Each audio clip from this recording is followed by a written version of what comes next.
Olá, começa agora o JR Entrevista. Nós recebemos hoje o deputado pelo Partido Verde de São Paulo, Henrico Mizasi. O deputado é líder do PV na Câmara e é também titular de diversas comissões da Casa, além de fazer parte de frentes parlamentares da Câmara ligadas ao meio ambiente e ao saneamento. Muito obrigado pela presença do senhor, pela gentileza do senhor estar com a gente neste momento aqui. Queremos falar principalmente desses dois assuntos, a começar pelo meio ambiente, que a questão ambiental é a pauta do país neste momento. Como o senhor está vendo essa situação? Bom, em primeiro lugar, queria agradecer o convite para estar aqui com vocês hoje, Yuri, Lívia. Não é só o tema do Brasil, é o tema do mundo hoje. A pauta ambiental, a proteção ao meio ambiente, o combate às mudanças climáticas, a proteção da biodiversidade do mundo, ela é uma pauta mundial, valorizada por todos os países, principalmente as grandes potências do Ocidente. Então, é um tema no qual o Brasil tem que se inserir e tem todas as condições de se inserir como um protagonista. Porque nós, se a gente parar para pensar, do ponto de vista natural, nós somos o país mais mega biodiverso do mundo.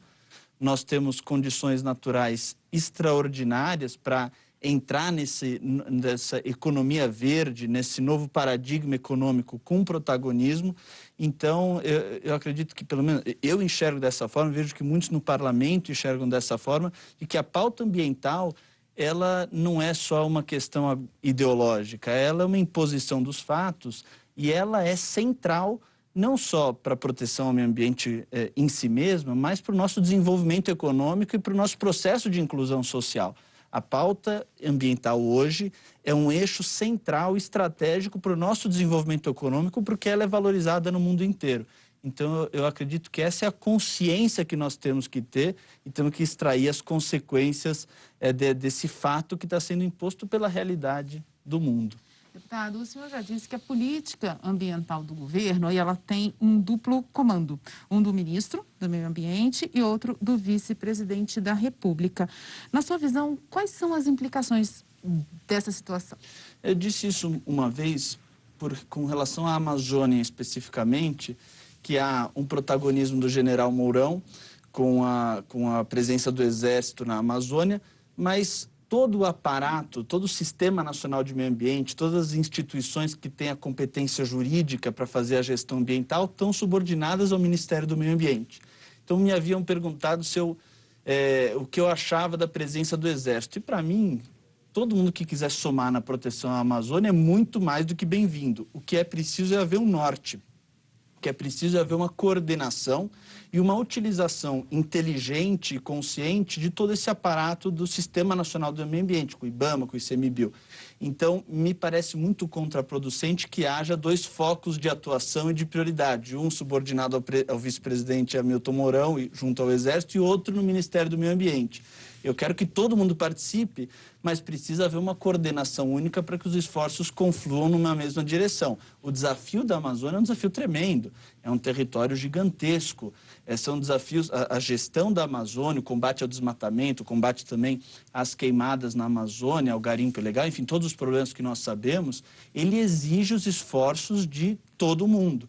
E é preciso que haja uma coordenação política clara para que todos os envolvidos deem o melhor para esse projeto. Nesse sentido, eu acho que todos têm que estar combatendo, mas com uma coordenação política unificada. Mas já tem funcionado essa coordenação? Ou o senhor acha que ainda existe um problema que não se comunica com o Exército e o Ministério do Meio Ambiente?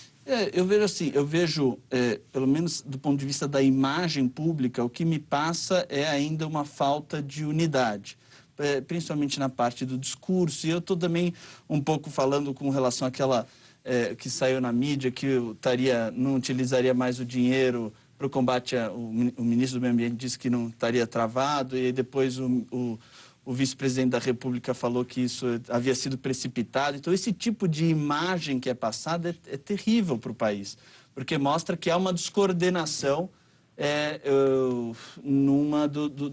dos pontos que são mais valorizados pelo mundo, pelos investidores.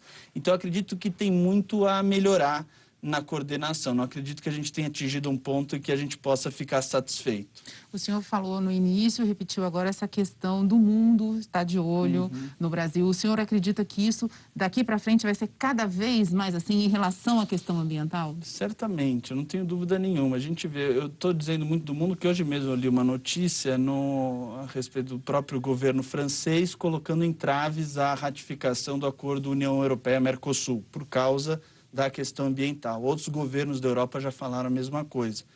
Então, hoje é uma condição para investimentos estrangeiros, para acordos econômicos internacionais, uma política ambiental clara, uma política ambiental efetiva.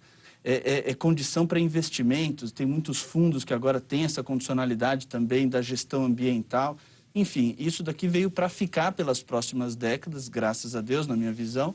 Então, é importante que nós tenhamos consciência disso e nos adaptemos para atrair investimento, para gerar emprego, para fazer com que o Brasil cresça efetivamente. Tudo isso passa por uma gestão ambiental correta, uma gestão ambiental eficaz e eficiente, e que também, a mulher de César não é só ser honesta, mas parecer honesta. Nós precisamos de uma imagem também perante o mundo, os investidores dos outros países, de uma nação que está consciente da responsabilidade que tem com o tesouro ambiental que tem em seu território. E como o senhor e o Partido Verde podem colaborar para isso, para que o Brasil consiga uma gestão que seja um exemplo para o mundo e não atrapalhe os negócios, por exemplo? Perfeito. Nós temos feito algumas ações no que nos cabe, no legislativo, que vão exatamente nessa direção. Eu faço parte daquele grupo que o presidente Rodrigo Maia, muito consciente desse problema, criou, da Pauta Verde, e foram elencados alguns projetos prioritários nesse sentido, de como fazer com que o Brasil tenha instrumentos jurídicos adequados para fazer a proteção ambiental e passar uma imagem de responsabilidade para o mundo e para os investidores. Um desses projetos é um endurecimento nas penas ao desmatamento. Hoje em dia, muitos crimes ambientais, eles têm penas que depois são trocadas por serviços comunitários, por pagamento de cesta básica, ou seja, o crime ambiental no Brasil hoje geralmente compensa. O custo-benefício, o risco-benefício acaba compensando. Essa realidade tem que mudar. Nós temos que endurecer as penas contra crimes ambientais e contra desmatamento, principalmente. Nós temos um projeto de lei que foi elencado também como prioritário, acerca da declaração da emergência climática, estabelecendo metas até 2050 de descarbonização. Nós já temos instrumentos para isso, temos a política nacional do biodiesel, temos o RenovaBio, temos algumas políticas, mas há um projeto de lei também que estabelece metas claras para a diminuição nas emissões. E tem um projeto de lei que, para mim, é o que eu tenho me dedicado mais nessas últimas semanas, que é um projeto que visa criar estímulos positivos à conservação ambiental. Não adianta só o controle e a punição. Nós precisamos que a Floresta em Pé traga mais dinheiro para nós, resulte em benefício econômico também. E aí eu dou um fato.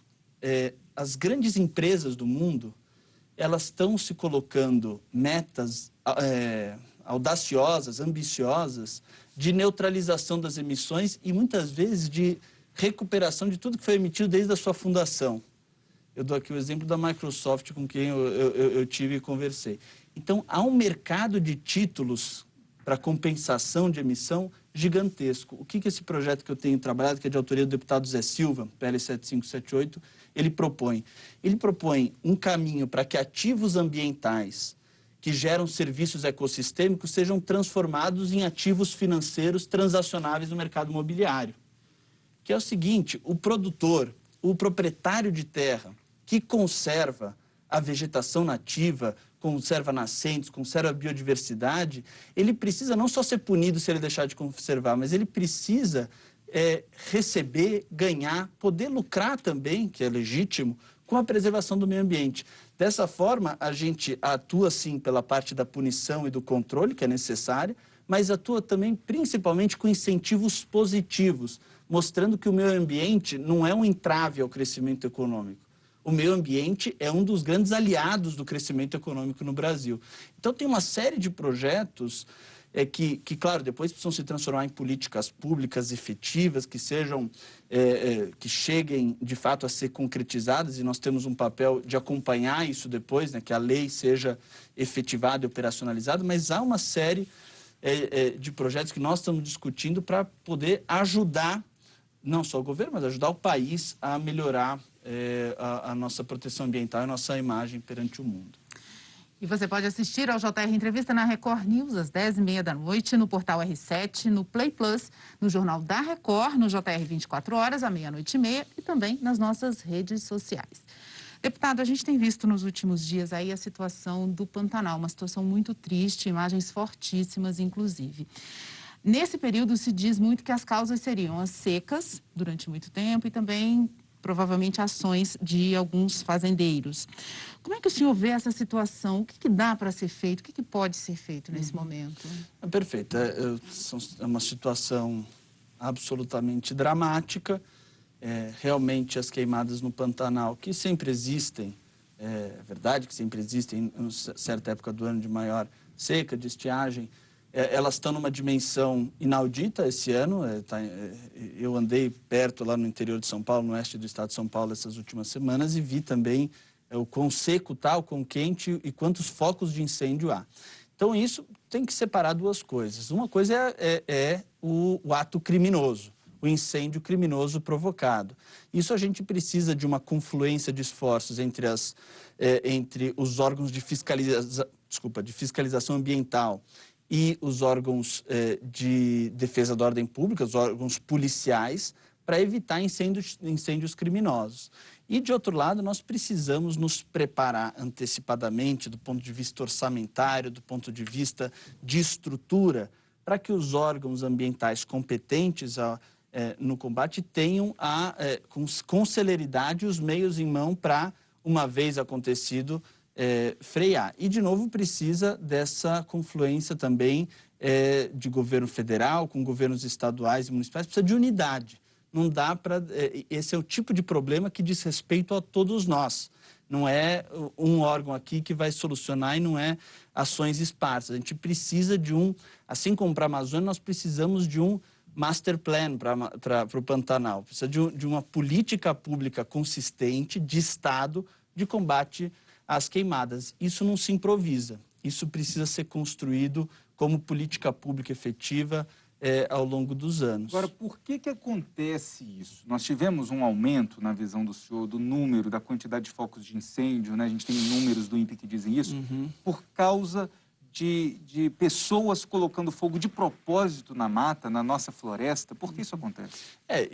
Os dados, os fatos, não tem muito como discutir. Claro, você pode discutir a metodologia, mas nos parece que há um consenso de que aumentaram os focos de incêndio no Pantanal esse ano, e quem vive lá também sente isso. Quem a gente conversa com as pessoas, a gente se informa, é perceptível a olho nu, não precisa tanto de estatística também.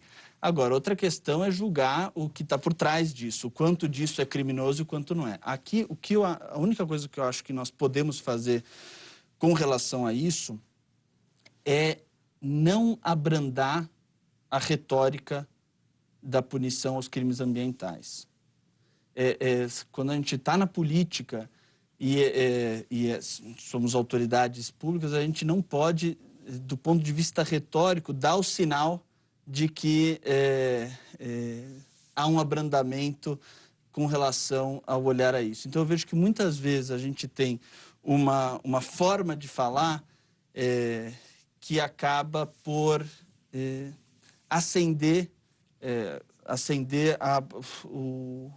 mostra que o governo, que o Estado não está 100% engajado no combate a isso. Então, acho que a gente precisa ter uma retórica dura de combate aos crimes ambientais para que não tenha espaço para aventuras nesse sentido.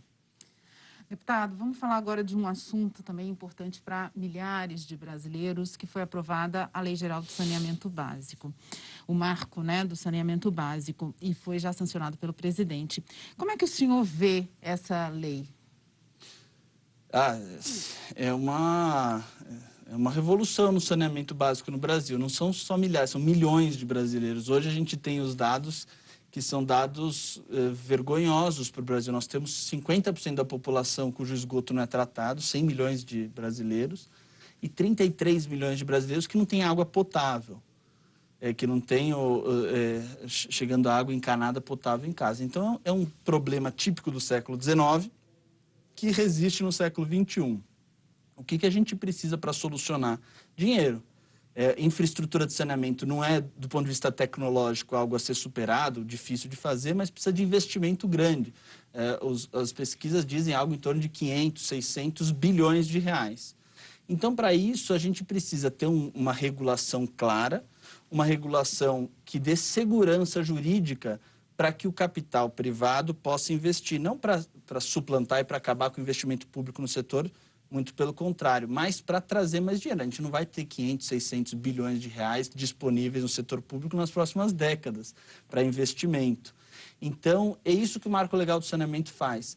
Ele ajusta alguns gargalos, na minha visão, para trazer mais atratividade, segurança jurídica para que o capital privado possa vir e investir na ampliação e na universalização da infraestrutura de saneamento. E esse novo modelo veio para garantir essa universalização, para que todos tenham acesso à água e esgoto. O senhor acha que vai ser possível cumprir essa meta? Porque temos aí alguns desafios. Em algumas regiões, por exemplo, o investimento não se paga depois, né? O que se colocar de investimento, você não vai ter condição ali daquela população de pagar e dar lucro para essa empresa que quer investir na área. Aqui tem alguns mecanismos que dá para ser feitos, que foram adotados no novo marco legal. O principal deles é a criação da figura dos blocos regionais. O que é o bloco regional? É a forma que nós temos para juntar o filé com o osso, que essa era a grande crítica. Tem municípios que são rentáveis para o investidor, que trazem retorno, e tem municípios que não tem jeito, não são. O dinheiro não volta, o investimento. E a iniciativa privada precisa ter lucro para sobreviver, para continuar investindo. Então, qual que é a solução que nós encontramos no marco legal? É a criação da figura dos blocos regionais, que são blocos de municípios a serem formulados, estabelecidos pelo governo estadual, que unem municípios rentáveis com municípios menos ou não rentáveis no mesmo bloco para ser licitado em conjunto, de forma que você junte o famoso filé com osso, para que a iniciativa privada explore sim aquele que é o mais rentável, mas que também junto com ele tenha que prestar o serviço para municípios ao redor e fazer essa combinação para que haja o atendimento a todos. E o Marco Geral do Saneamento ele vai ter impacto não só na vida das pessoas, mas na questão ambiental também, né, deputado? Eu sempre falei isso. Um dos nossos maiores problemas ambientais, eu sou de São Paulo, capital, a gente vê os nossos rios, um dos nossos maiores problemas ambientais é o saneamento, é a falta de saneamento, né? Então, o saneamento é uma dívida social, porque nós temos principalmente as pessoas mais vulneráveis, mais pobres, sem essa infraestrutura. Só para ter uma noção, são 15 mil brasileiros que morrem por ano por doenças de veiculação hídrica, ou seja, são vidas sendo perdidas por falta de saneamento. Então tem uma questão social, uma questão de saúde pública evidente, por causa de todas as doenças de veiculação hídrica e outras de exposição a esgoto, enfim, e é uma questão ambiental de primeira grandeza, de primeira ordem. Vejam os nossos rios nas cidades, vejam o impacto ambiental da falta de saneamento. Então, é um tema que conjuga vários valores, vários objetivos importantes do Estado, de nós como nação, né? E só para encerrar esse bloco, isso também tem a ver, né, quando a gente fala em acesso à água e esgoto, essa nova regulamentação traz também o manejo correto do lixo. Sim, que é outro. Saneamento são 4 coisas. Saneamento é água, esgoto, drenagem e resíduo sólido. Então, a questão dos resíduos sólidos é outra questão importantíssima dentro do saneamento. Você pega, hoje, são 3, o terceiro ou quarto gasto das prefeituras é com resíduo sólido. Então, nós precisamos encontrar uma forma de ter reaproveitamento energético de resíduo, de ter uma destinação adequada, aumentar os índices de reciclagem. Tudo isso, para mim, está dentro da do saneamento básico no nosso país. Obrigada, deputado. O JR Entrevista faz agora um intervalo e na volta vamos falar sobre as reformas administrativa e tributária. Nós já voltamos. Estamos de volta com o JR Entrevista. E o nosso convidado de hoje é o deputado Henrico Mizasi, do Partido Verde de São Paulo. Deputado, já está em tramitação, no Congresso Nacional praticamente 3 reformas tributárias. Uma enviada por etapas pelo Executivo, outra em discussão no Senado, outra na Câmara. Mas o senhor acredita que uma proposta final de reforma tributária ela tem que passar também pela questão da desoneração da folha de pagamentos das empresas? Perfeito. Acredito sim, respondendo imediatamente à pergunta. Eu acho que as 3 reformas que estão tramitando, elas têm princípios razoavelmente parecidos, de unificação dos tributos sobre o consumo, de simplificação tributária, que é a nossa grande demanda. A gente vai nos lugares, conversa, as pessoas querem simplificação tributária, saber, ter segurança jurídica, ter um ambiente mais favorável do ponto de vista tributário para empreender, para gerar emprego. Então, eu acredito que nós temos um desafio na reforma tributária de consertar todas essas iniciativas numa única, e essa é a missão da comissão mista, da qual eu faço parte, comissão mista de deputados e senadores, que não é uma comissão propriamente regimental, é uma comissão mais política que foi criada por iniciativa dos 2 presidentes, do Davi Alcolumbre e do Rodrigo Maia, para fazer justamente esse papel de pegar as 3 propostas e ver o que dá para unificar delas, para que depois tramite pela Câmara e pelo Senado uma proposta unificada. É um tema que tem muitos detalhes, muitas divergências. O Brasil é um país gigantesco, com regiões diversas, com setores muito bem estruturados, então tem muito trabalho sendo feito. Agora, sem dúvida, e eu fui autor de uma emenda, a emenda 14, na PEC 45, que é a PEC de autoria do deputado Baleia Rossi, para a desoneração da folha. Agora, o que acontece? Não dá para ser demagógico nesse tema. A gente não pode falar num país que está lutando para ter uma capacidade de equilíbrio fiscal em diminuição da carga tributária. Hoje não é uma realidade, embora nós desejemos isso. Hoje, para financiar o Estado, nós não podemos nos dar o luxo de uma redução da carga tributária. Então, toda a discussão sobre desoneração da folha precisa ser feita de forma responsável. Então, o que nós propusemos, e é uma discussão fundamental, porque hoje nós oneramos o emprego. Não faz sentido, num país com milhões e milhões de desempregados, nós criarmos embaraços para você empregar, você tornar mais difícil entregar. Então, para mim, a questão central da reforma precisa ser a desoneração. E nós fizemos uma proposta de desoneração por faixas, para que quem emprega mais e paga melhor tenha uma redução da alíquota na cobrança, ou seja, a folha seja desonerado na base da quantidade e da qualidade do emprego que você está fornecendo. E, além de acabar com algumas exceções e ampliar a base de cálculo. Enfim, é uma proposta que a gente está discutindo com vários setores, que tem uma receptividade de muitos setores, dos próprios relatores, que vêm com bons olhos, mas precisa, claro, uma discussão que envolve o governo, a Receita Federal, precisa ver os dados, que nós não podemos fazer nenhuma irresponsabilidade do ponto de vista tributário no Brasil hoje. Deputado, nesse momento, o senhor vê espaço para a criação desse tão falado imposto aí sobre transações digitais para manter a desoneração da folha e até mesmo para ampliá-la? Sim. Então, esse é um debate que eu vejo que foi criada muita dificuldade no parlamento hoje. Eu vejo hoje entre os líderes, entre os deputados, existe não vou dizer preconceito, porque eu não quero dizer que as pessoas não se debruçaram sobre o assunto, mas existe uma consciência de que não se quer ir pelo lado de uma CPMF repaginada, porque é um imposto que é aplicado genericamente, porque ele é um imposto talvez traiçoeiro por se esconder em todas as transações, porque ele é cumulativo em todas as transações. Então, tem uma série de argumentos, de forma que eu não vejo hoje clima político para se discutir o imposto digital, um imposto à la CPMF. Mas seria o caminho mais direto para, por exemplo, desonerar mais setores ou ampliar para todos os setores da economia a desoneração da folha, porque se você está tirando o imposto de um lado e quer manter a arrecadação, você cria um imposto para isso. Sem um novo imposto, quais são as alternativas? Sem um novo imposto, as alternativas é um reequilíbrio dentro daquilo que existe, um combate efetivo à evasão fiscal e à sonegação fiscal, De fato, você precisa ponderar as consequências. Eu reconheço que você está com razão de que a criação de uma CPMF, de um imposto digital, na hora ele dá a capacidade de diminuir outros impostos. Só que aí o que tem que ser ponderado são essas consequências, dessas externalidades de um imposto digital em cima do que foi criado. Lembrando que você pode assistir ao JR Entrevista na Record News às 10h30 da noite, pelo portal R7, no Play Plus, no Jornal da Record, no JR 24 horas à 00h30 e também nas nossas redes sociais. Lívia. Deputado, em relação à reforma administrativa, como é que o senhor vê aí essa proposta apresentada pelo governo?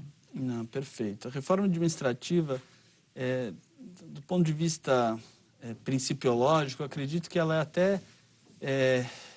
ela tem uma precedência sobre a reforma tributária, porque não adianta a gente remodelar o nosso sistema de arrecadação de tributo sem pensar também como nós vamos gastar o nosso tributo posteriormente. Hoje gastamos mal? Hoje gastamos mal. Hoje a gente gasta mal. Hoje a gente tem um orçamento que 94% é de despesa obrigatória. Como é que alguém vai gerir uma empresa? Eu sei que o país tem muita diferença com relação a uma empresa, mas como você gere uma empresa ou a tua casa com 94%, tua casa é ruim, mas a empresa, com 94% das despesas obrigatórias, sem nenhuma margem de adaptação? Isso é um desafio para a democracia, porque não importa se você coloca um governo de esquerda ou de direita, o gasto público é vinculado constitucionalmente. Então, nós precisamos fazer pensar a reforma administrativa não só como uma reforma do pessoal do Estado, né, reforma de recursos humanos, mas de processos, de focalização, de eficiência, de melhoria da gestão. Enfim, eu acho que a reforma administrativa ela é um tema muito difícil, muito amplo, que precisa ser discutido com calma, não é uma coisa para se votar em 2, 3 meses, discute e se vota, mas é uma discussão necessária para o país, necessária. Eu acredito que o governo trouxe algumas diretrizes na reforma administrativa, mas que precisam ser bastante conversadas com todos os setores. Nós precisamos escutar os servidores públicos, a gente precisa ver quem está lidando com os dilemas da administração no dia a dia, para que, sim, a gente tenha maior eficiência no serviço público, mas tomando cuidado, de novo, com as externalidades, com eventuais... assim, a administração pública é um bem, o servidor público é um bem para o país. Nós precisamos de um serviço público que seja burocrático, no bom sentido da palavra, técnico, por concurso, que esteja apartado da política, mas nós precisamos ter mecanismos de instigar maior produtividade e eficiência no setor público. Aqui que está o X da questão. Como manter a parte técnica, burocrática, por concurso, independente da política e, ao mesmo tempo, criar maior produtividade e eficiência. Quem encontrar a resposta para isso, a gente encontrou uma reforma administrativa ideal. Porque o senhor falou justamente a questão de ter que ouvir vários setores. Quer dizer, tem muitos setores envolvidos Demais. E que vão querer ser ouvidos e vão querer participar desse debate. Muitos interesses afetados, né, Lívia? Gente que não quer saber de mudança. Inclusive, essa proposta do governo federal mantém para os novos servidores uma casta de privilegiados. O senhor defende essa diferença entre carreiras de Estado, que mantém os benefícios, ou os chamados privilégios atuais, e outras carreiras que seriam afetadas daqui em diante? Não, a gente precisa de uma reforma administrativa que combata privilégio em todos os poderes, no parlamento, no judiciário, no Ministério Público, em todas as carreiras. A gente, evidentemente, nós também temos uma preocupação em selecionar pessoas e disputar pessoas com a iniciativa privada. Então, é preciso que haja atratividade de cargos públicos para que pessoas tenham interesse em vir por vocação, sim, mas tenham uma remuneração. Enfim, é preciso ter atratividade do setor público. Mas não faz sentido num país com as condições que nós temos hoje no Brasil que haja nenhuma casta de privilegiado que possa ter mais dias de férias, que possa ter auxílio que extrapola o teto remuneratório. Enfim, é preciso uma reforma administrativa transversal que saneie o Estado brasileiro em todas as suas dimensões e órgãos. Deputado, a gente faz mais um rápido intervalo e no próximo bloco vamos falar sobre as ferrovias no país e os preparativos para o bicentenário da independência. Até já. Estamos de volta com o JR Entrevista, que recebe hoje o deputado Henrico Mizasi, do Partido Verde de São Paulo. Deputado, agora eu gostaria que o senhor fizesse um breve resumo da sua atuação para desenvolver a malha ferroviária do seu estado, São Paulo. Não, maravilha. A malha ferroviária, em primeiro lugar, as ferrovias no Brasil, infelizmente, elas, ao longo das últimas décadas, elas acabaram sendo muito sucateadas. Todas as grandes nações, quando eu digo grandes nações, grandes em extensão territorial no mundo, apostam fortemente na matriz ferroviária, porque é uma matriz que, do ponto de vista logístico, é mais eficiente, do ponto de vista econômico, é mais eficiente e também, do ponto de vista ambiental, é muito... um grande trem hoje tira 350, 400 caminhões das estradas. Então, pode ter um apelo ambiental grande. O Brasil tomou uma decisão pelo ramal e pela matriz rodoviária, né? Nós temos rodovias cortando o Brasil inteiro e deixamos um pouco de lado, em segundo plano, as ferrovias. E essa é uma decisão que eu acho que o governo está fazendo certo em priorizar a reativação das malhas ferroviárias e a expansão da malha ferroviária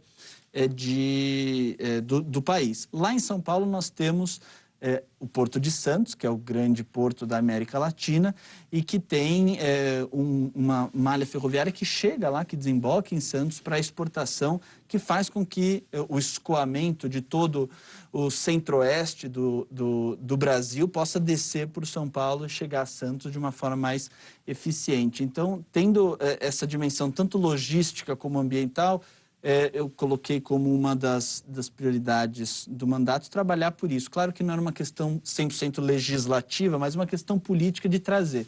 Nós temos uma empresa que é a Rumo Logística, que é a nova concessionária. A concessionária anterior não fez os investimentos necessários. E para a Rumo investir o dinheiro na reativação da malha ferroviária, era necessário uma antecipação da renovação contratual, para que eles tivessem mais tempo para explorar e ter rentabilidade no investimento. Então, esse foi o trabalho que nós fizemos junto ao TCU, junto à NTT, junto ao Ministério da Infraestrutura, junto com a empresa Rumo, para encontrar uma formulação jurídica e econômica adequada para antecipação da renovação do contrato, que foi conseguida, o aval do TCU, que era o último que precisava, no finalzinho de 2019, e agora a Rumo fez, semana passada, no início dessa semana, um aporte ao governo federal de 5 bilhões de reais, que ela não precisava fazer agora, mas como uma manifestação da seriedade do empreendimento, já para começar a reativação da malha ferroviária no estado de São Paulo. Isso é um modelo, né, que, de repente, o Brasil inteiro pode adotar, dando Sem certo dúvida. em São Paulo. Agora, o senhor é presidente da comissão do bicentenário da independência do país. Sim. E aí, é daqui a 2 anos, né, exatamente. E aí, já estamos atrasados quando a gente pensa em comemorar uma data tão importante. 2 anos é logo ali, né? Como é que está a situação na Câmara, os preparativos, a conversa com o governo federal? Vai dar tempo? Não, perfeito. A gente tem um histórico bacana disso. O Sesc Centenário, em 1972, foi uma grande festa. O Centenário, em 1922, também foi uma grande festa. Então, a gente tem um sarrafo alto para a comemoração do Bicentenário. A Câmara criou, na legislatura passada, a Comissão Especial do Bicentenário, que está promovendo, basicamente, e é uma coisa muito bacana, publicações de divulgação da nossa história, de atores e eventos importantes no processo de independência, exposições lá no corredor da Câmara e também sessões solenes, palestras, levando tempo. Então, nós já tratamos da Imperatriz Leopoldina, da volta de Dom João VI, da volta de José Bonifácio, da figura de Dom João VI, a Revolução do Porto, que é o que a gente comemorou os 200 anos esse ano. Então, nós temos na Câmara feito essas publicações e eventos para rememorar coletivamente a nossa história e nesse momento tão significativo e simbólico de 200 anos de independência, lançar um olhar para o nosso passado, refletir sobre as nossas raízes. Então, eu acho que vai dar tempo, a gente está se estruturando. Muito obrigado, deputado, pela participação aqui com a gente no JR Entrevista. E o programa fica por aqui. Lembrando que você pode assistir ao JR Entrevista na Record News às 10h30 da noite, no portal R7, no Play Plus, no Jornal da Record, no JR 24 horas à 00h30 e também nas nossas redes sociais. Nós agradecemos a presença do deputado Henrique Mizasi, do Partido Verde de São Paulo, e obrigada também a você pela sua companhia. Até a próxima.